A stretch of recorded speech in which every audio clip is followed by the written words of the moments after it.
আমাদের তাসকিনের bowling was not up to the এবং স্ট্যান্ডার্ড তার ফিটনেস নিয়েও মনে হচ্ছিল খানিকটা তিনি আসলে সম্ভবত, ভুগছেন। বাট ফিটনেস সার্টিফিকেট নিয়েই মাঠে নেমেছেন, আমি সেটা নিয়ে কোনো কোশ্চেন তুলতে চাই না।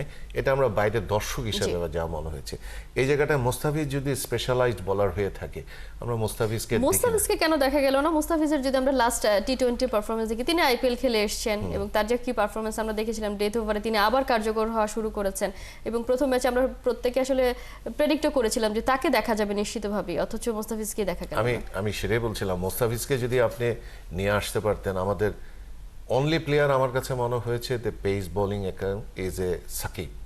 জি, মানে he is such an aggressive player এবং মানে এত কি বলবো ডেডিকেটেড একটা প্লেয়ার আমার কাছে মনে হয়। মেবি অনেক সময় সে পারফর্ম করতে পারে না, বাট তার কোনো স্ল্যাক দেখবেন না আপনি।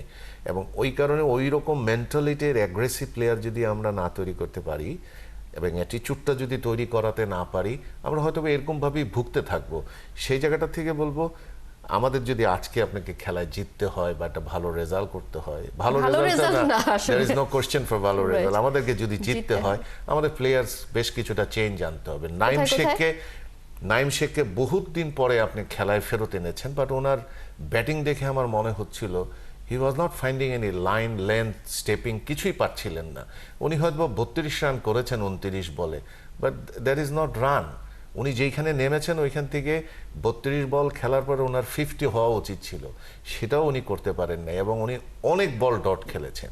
সেই জায়গায় আমি বলবো যে Naim Sheikh should be change. Jaker Ali যদি আজকে তৈরি থাকেন, হি শুড বি প্লেইং।